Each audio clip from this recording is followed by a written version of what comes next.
I'm rich, and rich won't be arrested ever. The laugh came first, sharp, dry, wrong.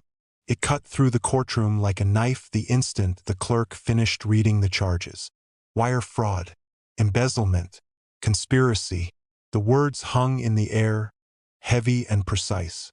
The room was still absorbing them when, from the defense table, a sound broke the silence. A chuckle. Not nervous, not surprised, amused, as if someone had just told a joke. All eyes snapped toward the man in the $1,000 suit. He didn't flinch under the sudden attention. He welcomed it. He leaned back in his chair, ran a hand over his perfectly styled hair, and smiled. A slow, dismissive smile that didn't belong anywhere near a bench, a gavel, or the name Joseph Wapner stitched into the wood. He was the defendant. He was a millionaire. And in his mind, this courtroom was just another room he'd walk out of. His name was Grant Kessler. Grant looked exactly like the kind of man who had never heard no without a negotiation attached. 46 years old, Caucasian, tall, with a gym-sculpted build that hinted at private trainers and flexible hours. His hair was dark, with just enough silver at the temples to read distinguished in magazine photographs. His jaw was sharp, clean-shaven, his nose straight, his teeth unnaturally white. He wore a navy suit so precisely tailored it seemed sewn onto him. The fabric caught the courtroom's flat light and still managed to look expensive. Cufflinks glinted at his wrists, small, understated, but expertly crafted. The kind of details that told the world, I don't buy anything off the rack. His watch alone could have paid off a family's mortgage. He didn't try to hide it. He never had. Money, to him, wasn't just comfort. It was armor, and armor had always worked. Until today. He smirked again, shaking his head faintly, as if the list of allegations had been some bureaucratic error, some overzealous clerk's fantasy. Across the aisle, two women in ordinary clothes stiffened. One wore a supermarket uniform. The other clutched a frayed leather purse in both hands. Their eyes never left him. They knew who he was, not from magazines, from bank statements, from calls with advisors, from the day digits on their screens drained like water down a sink. On the bench, Judge Joseph Wapner watched. He had seen arrogance before. He had seen the way wealth bent posture, sharpened smiles, turned consequences into optional meetings. He had seen men like Grant stride in, certain that this was all an inconvenience they could outtalk, outspend, outrun. He had also seen what happened when reality, slower but heavier, finally caught up. He said nothing. He adjusted his glasses. He let the millionaire's laughter echo, unchallenged, for a long, uncomfortable second. Then he cleared his throat. Proceed. The trial began. On paper, the case was about money. In reality, it was about trust. What Grant Kessler had built seemed, from the outside, like a gift. A boutique wealth management firm catering to ordinary investors. His ads were soft, comforting, warm lighting, hands holding hands. Phrases like, "We grow with you," and "Your future matters." He stood in those commercials, tieless, sleeves rolled, talking directly into the camera about people like my mom, who deserved better. He branded himself as an antidote to big banks. A man who'd walked away from Wall Street to fight for the little guy. People believed him. Teachers, nurses, mechanics, retirees with too much month left at the end of the pension. They sat across from his advisors at sleek desks and handed over their savings. He shook their hands. He looked them in the eyes. He told them stories about his own family's struggles. He told them softly, "Let me worry about the numbers. You focus on your life." They did. He worried, all right, just not about them. Behind the scenes, the funds weren't invested where he said they were. Account statements were fabricated. Returns were invented. New money covered withdrawals from old clients. Every smiling testimonial became another brick in a facade built over a pit. What he was running wasn't a miracle. It was a machine, a simple, greedy one, a classic fraud, a quiet, hungry Ponzi scheme. It worked. It always does. Until it doesn't. The collapse started small. They always do. A withdrawal delayed. A check that didn't clear when it should have. A phone call unanswered. Then 2. Then 10. Interest payments, once punctual, began to arrive late. Excuses flowed. Administrative delay. Bank error. Unexpected audit. Each explanation sounded professional enough to be plausible. Until one man, a retired machinist named Harold Bishop, got tired of being soothed. He went down to the office. The receptionist smiled a little too brightly. "We're just having a system issue today." He asked to see his advisor. "He's in a meeting." He asked for his account representative. "She's out sick." He asked for anyone who could show him right now where his money was. They couldn't. They wouldn't. So he went somewhere else. To a lawyer, who went to an accountant, who went through statements, line by line, number by number, down through a maze of shell entities and vague investment products. They pulled. The thread came loose. The structure followed. By the time federal agents got to Kessler's boutique firm, the office plants were still watered, the reception still spotless, the branding still bright, but the numbers on the screens no longer meant anything real. They were placeholders. Lies. Grant had already begun moving assets out of his name. A house here, car there, a boat, an account. But paper trails, when pulled by the right hands, can be as unforgiving as gravity. And in those hands, one name kept recurring in signatures and directives. Grant Kessler, millionaire, founder, smiling liar. Now he sat at the defense table in a courtroom that smelled like old paper, waiting for a system he'd always shaped for his benefit to define him. He didn't look worried. Not yet. He watched the prosecutor with a faint, amused curiosity, as if indulging a junior associate giving their first presentation. The prosecutor was not glamorous. Mid-40s, receding hairline, slight bags under the eyes of a man who'd read too many files under too many cheap lamps. His suit was standard, his tie slightly off-center, but his voice was steady, his facts even more so. He began not with insults, with victims. He called them investors, because that's what they had been told they were. On the stand, the supermarket worker took a shaky breath. Her name was Denise. She talked about double shifts, years of folding boxes, scanning cans, smiling at people who never saw her name tag. She'd saved what she could. $20 here, $50 there. She'd cut coupons, skipped dinners out.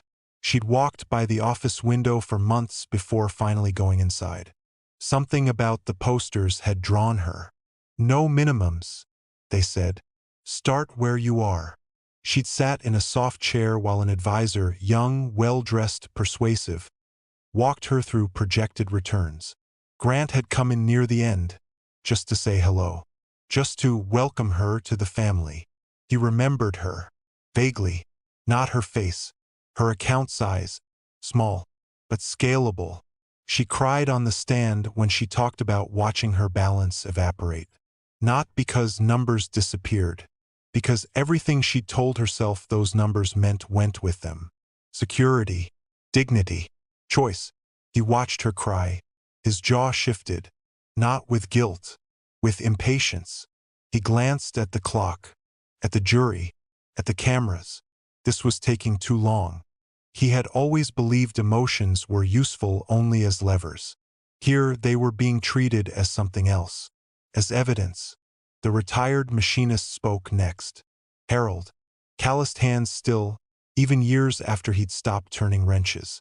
He talked about the day he realized his guaranteed lifetime income was a phantom, about calling the office and getting a voicemail that never returned, about watching a man on television, this man, right there at the defense table, insist that these accusations are unfounded, while Harold's wife sat beside him, quietly tearing a paper napkin into dust. Grant stared, expression neutral. He recognized Harold now. He'd been one of the stubborn ones. The ones who wouldn't be mollified. The ones who asked too many questions. He remembered the internal note on his file. Watch list. The irony bit the air. Now here they both were, watching each other, under lights neither of them controlled. The prosecution built the case like a story made of facts instead of ink.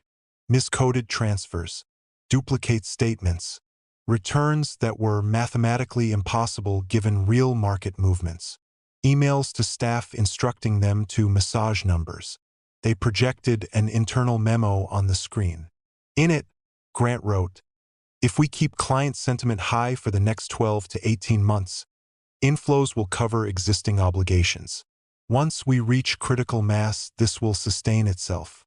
Confidence is more important than nitpicking over individual accounts." He hadn't intended for that to be read aloud in a courtroom. Words that had sounded clever in his office now sounded cruel and stupid here. He shifted, just a little. The jury scribbled notes. Judge Wapner took it all in. Not rushing, not interrupting, just absorbing. Always, his eyes returned to Grant. Not in hate, in assessment, judging. Not just the past. The man, his demeanor, his choices. What kind of punishment would actually mean anything to someone like this? He was already thinking ahead, to the end. But the end hadn't come yet. First, the defendant had to speak. And he couldn't wait. When it was time for the defense, Grant's attorney rose with a custom blend of humility and confidence. He argued that the business had been legitimate. First, that Grant had been overextended, not malicious. That market downturns, not lies, were the real culprit.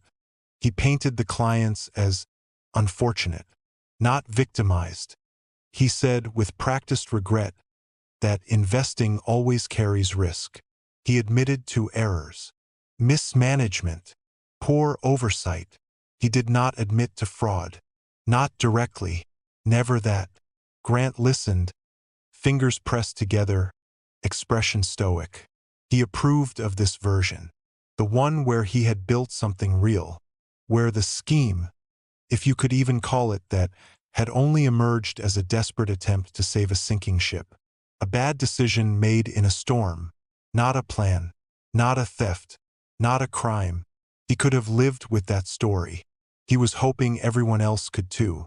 Then he took the stand, and ruined it himself. He walked to the witness box like it was a stage. He was used to stages. Investor Day, product launch, keynote, TED-style spotlights where his slides glowed behind him and every joke landed. Here there was no screen for him, just paper, people, eyes. He took the oath with that same faint smile, as if sharing a private joke with the court reporter. When he sat, he adjusted his tie in a slow, controlled movement. He looked at the jury. He let his gaze linger on each of them, one by one, trying to establish connection or dominance.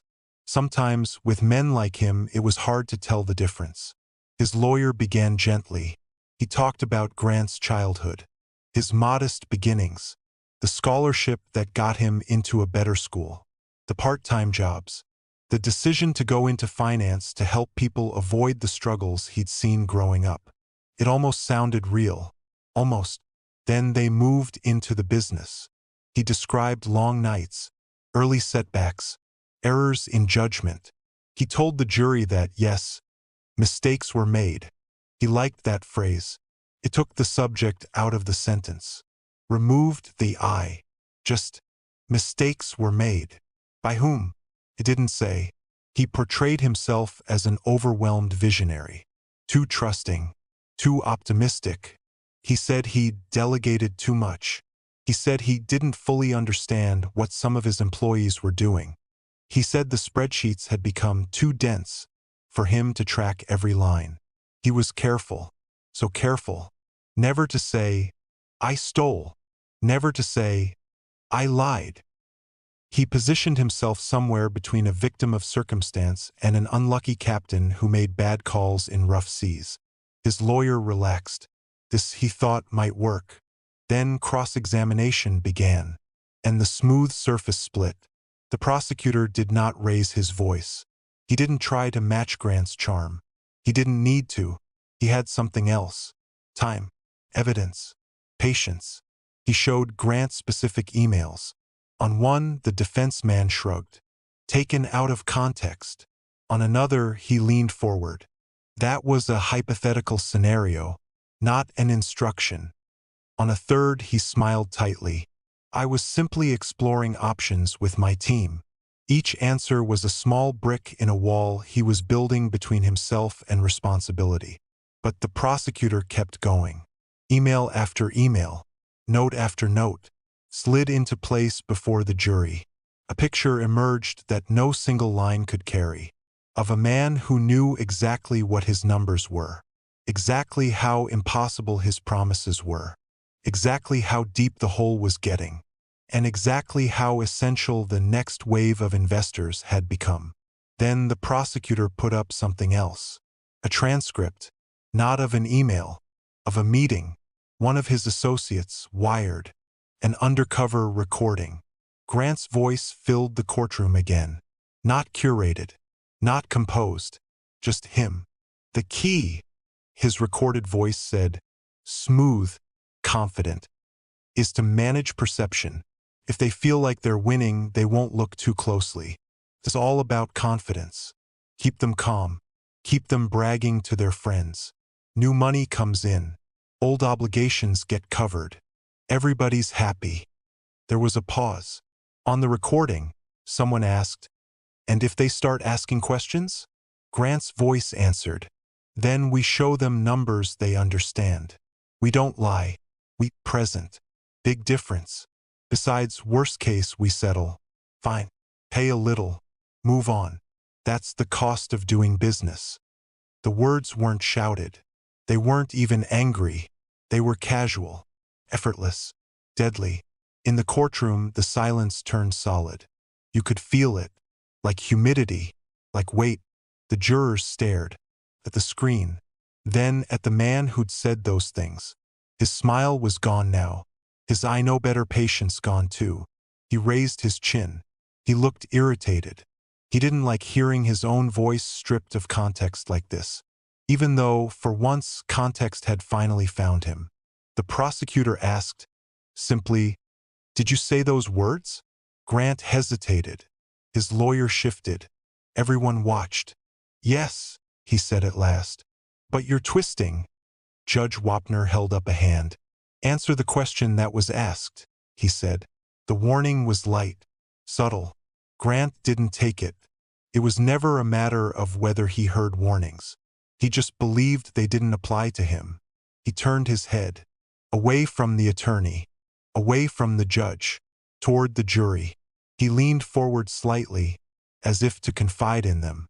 "As anyone who's run a business knows," he began, "you sometimes speak in shorthand. You say things in meetings you don't mean literally. You vent. You, Mr. Kessler." The tone of the judge's voice changed, almost imperceptibly, but the air heard it.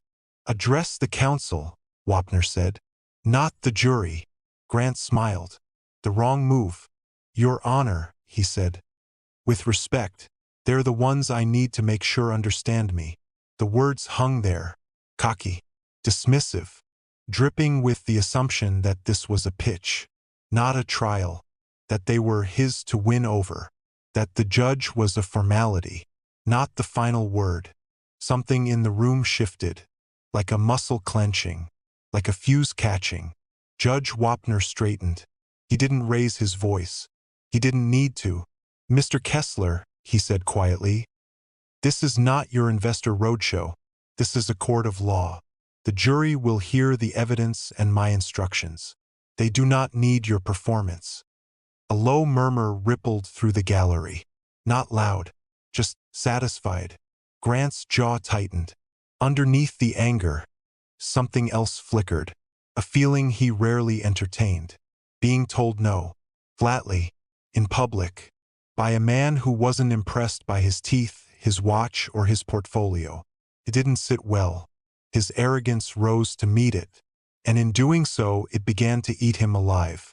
From that point on, every small gesture became a nail in his own coffin. He sighed loudly at technical explanations. He rolled his eyes when Denise's lawyer fumbled with a piece of paper. He smirked when Harold mispronounced a financial term. Those expressions weren't part of any legal record, but they were part of a different record, the one being written in the minds of the 12 people who would soon decide his fate. They saw them. Judge Wapner saw them. He filed each one away, not as evidence of crime, as evidence of character. By the time the closing arguments came, the narrative was cemented. The prosecution spoke of a man who had lied, deliberately and repeatedly, to people who trusted him, who had viewed their fears as leverage, their hope as fuel, who had turned their lives into a spreadsheet, a series of numbers to be adjusted, massaged, hidden. They asked the jury, "Do you think, after everything you've seen and heard, that this man deserves the benefit of any doubt?" The defense spoke of regret, of lessons learned, of not throwing away a man's entire life's work for mistakes. They used the word witch hunt once, too many times. They talked gently of prison, of how wasteful it would be to lock away someone with so much to offer. They asked the jury, "Is this really who we want to see behind bars? Or is there a better way?" In another case, on another day, with another judge with a less damning record, maybe that argument could have found a home. Not here. Not now. Not after that laugh. The jury left. Time thickened. The room held its breath. Grant leaned over to his lawyer, whispered, smiled. He still thought he could read the room. "They won't do it," he murmured. "It's too much. They know that." His lawyer said nothing. His eyes stayed on the bench. He'd seen too many men like Grant talk themselves off mental cliffs with flimsy ropes. He knew those ropes snapped the moment the door opened and 12 people filed back in. They did, finally. Faces pale, grave. None of them looked at Grant. They looked at the judge. The clerk took the slip of paper. The courtroom went silent. People in the gallery leaned forward, elbows planted on old wood. Denise pressed shaking fingers to her lips. Harold gripped his cane. Grant sat straighter, ready, still half smiling, because somewhere deep inside, wrapped in layers of entitlement and past escapes, one belief remained. They won't do it. They can't. Not to me. The clerk's voice was clear, firm. On all counts. Guilty. The word slammed into the room like a physical thing. It shook something loose. In the gallery, someone sobbed aloud. Denise's shoulders shook. Harold exhaled. A sound halfway between a laugh and a sigh. Grant's smile froze halfway into existence, then died. His lips parted. His eyes widened a fraction. He swallowed. Hard. It was subtle. But for a man who had spent his entire adult life controlling his image, it might as well have been a collapse. He had not prepared himself for this reality. He had only prepared for its absence. Judge Wapner thanked the jury.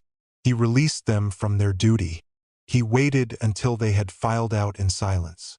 Then he turned his full attention to the man at the defense table. The room shrank to just the two of them.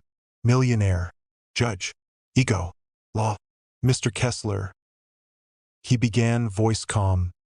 "Moments ago, when these charges were first read, you laughed. The sentence floated there, gentle as a thread, ready to cut. You treated the allegations," he continued, "as an inconvenience, a joke, an overreaction by people who, in your view, simply did not understand how your world works." Grant shifted. He opened his mouth, closed it, wisely this time. The judge went on. "This courtroom," he said, "has come to understand your world quite well over these past days. We have seen your emails. We have heard your recorded words. We have listened to the people who place their trust and their savings in your hands. He gestured lightly toward the front rows, toward Denise, toward Harold, toward faces etched with lines of sleepless nights and long shifts. You built a career, Wapner said, on convincing people you were their ally, their advocate, the man who would fight for them against the cold, faceless institutions they feared. He shook his head once. Instead, he said softly, you became something worse, because the faceless banks never pretended to love them. You did. Grant's throat worked. He blinked. Hard. This wasn't a moment of panic in a downturn. The judge's voice sharpened. Just enough. This was not a one-time error. This was a sustained, deliberate fraud. A machine you designed and operated. Every time you sent a false statement, every time you told someone their money was growing nicely when you knew it was gone, you stole from them. Piece by piece. Month by month. He let the words settle. Steal. Stole. Not redirected. Not misallocated. Stole. Your behavior in this courtroom, Wapner continued, has only confirmed what your actions already showed. An almost total lack of empathy for the people you hurt, and a belief that your intelligence, your charm, and your wealth would insulate you from consequences. He leaned forward a fraction. Let me be very clear, he said. They do not. The silence pulsed. Grant stared at a fixed point on the bench, as if he could bore a hole through the wood and escape into some other life. It didn't work. He was here, now, with nowhere to step but down. The law, Judge Wapner said, does not punish people for being successful. It punishes people for what they do with that success. When you have power, when you have influence, when you have people's trust, your responsibility increases. You do not get to use that position to extract, deceive, and destroy and then call it a mistake. He picked up a sheet of paper, the pre-sentence report. Do you know what I see in these pages? He asked. Not just numbers, not just loss amounts. I see notes about people going back to work in their 70s because their retirement vanished. I see couples selling homes they lived in for decades. I see medical treatments delayed. I see children's college funds wiped out. He looked at him. You turned other people's futures into your lifestyle, he said. You wore their security on your wrist. Grant's hand twitched unconsciously toward his watch. Felt suddenly heavier, ugly. As of this moment, Wapner said, that lifestyle ends. The words were simple, brutal. I have considered the guidelines, he went on. The scale of your fraud, the number of victims, the length of time this scheme persisted. I have also considered your utter failure to take genuine responsibility for your actions. He paused, then delivered the blow. You are hereby sentenced, he said, voice like stone, to a term of imprisonment in federal custody. He named the years. The number landed in the room with a loud, silent crash. Too high for he'll be out in no time. Low enough for the law. Long enough to cost him everything that had ever mattered to him more than those victims. Control. Image. Freedom. You will also, the judge added, be ordered to pay restitution to your victims to the fullest extent possible. This is not symbolic. It is mandatory. Every asset you tried to hide, every luxury you tried to shield, will now be traced for them. He emphasized the last word. Them, not you. For once, their needs, not his, would be the priority. Finally, he said, you are barred from ever working in any capacity that involves handling other people's money. No advisory roles. No consulting. No informal arrangements. Your days of sitting across from anyone and telling them, trust me, are over. Grant's face lost color. That clause cut deeper than the years. Because prison, in his mind, was a bad dream he'd wake from eventually. This was permanent. An erasure of the only identity he'd ever known. His lawyer murmured something soothing. It didn't matter. The center of the room had shifted. From him, to them, to the people he'd thought of as numbers. Now, every one of those numbers had become a weight on his sentence. The bailiff stepped forward. Handcuffs glinted again. Grant stared at them like a person seeing an animal only known from horror stories in real life. He'd read about men like him going to prison. He'd privately scoffed when sentences seemed overly harsh. He'd privately smirked when sentences seemed comically light. He had never truly visualized those cuffs on his own wrists. Not really. Not seriously. Not until now. They closed with a small, metallic click. The sound was quiet. The impact was seismic.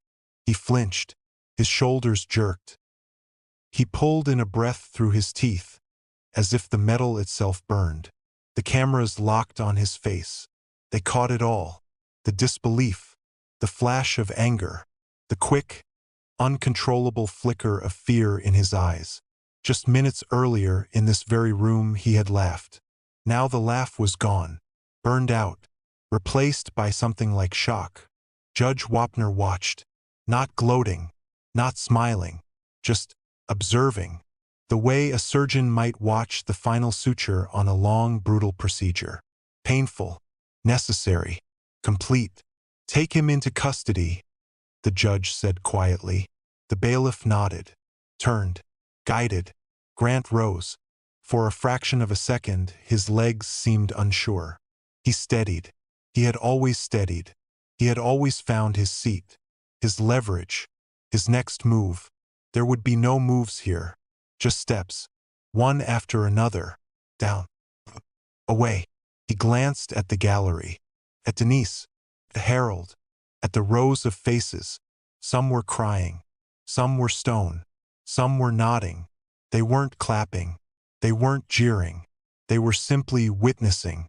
The moment the balance tipped, slightly, belatedly, toward them, he realized with a kind of dawning horror that to them he had never been a genius, a visionary, a savior. He had been a thief with better lighting. And now, finally, the lights had changed. As Grant disappeared through the side door, voices rose in the gallery. Not loud, not triumphant, just human. "I didn't think they'd actually send him," someone whispered. "Did you see his face? He laughed at us. He really laughed at us." Denise sat back down slowly. Her legs felt weak. She wasn't sure what she'd expected to feel. Joy? Relief? She felt something else. A loosening. A slight easing of an invisible hand that had been wrapped around her throat for months. Her money was still gone. Her plans complicated. Her trust broken. Nothing the judge had said could fix that. But hearing in public under oath with cameras recording, "You were wronged. He did this." It mattered. It didn't erase. It acknowledged. Harold gripped his cane tight. A small smile tugged at his mouth. Not happy. Satisfied. He'd spent his whole life being told to be realistic, to accept that people like that never really paid. Now he had seen one pay. Not fully. Not equivalently. No such thing existed. But enough. Enough to make the old rules wobble in his head. Sometimes, he thought, looking at the empty defense chair, sometimes it does hit them. Sometimes it really does. Judge Wapner gathered his papers. The courtroom staff began to move again. Cameras powered down. Mics lowered. The noise of routine returned. But under it something lingered. The imprint of that laugh. And of the silence that had answered it. And of the voice that had followed, cutting through like a clean, measured blade. Moments after Grant Kessler had laughed at his charges, the universe he'd always inhabited, one of negotiations, exit strategies, and golden parachutes, had lost its gravity. He had stepped out into a different one, where law, flawed and human though it was, occasionally did what it was meant to. Look a man in the eye and say, "Your money doesn't make this funny. And it doesn't make you free. Not today. Not here. Not with me. Not with Joseph Wapner on the bench."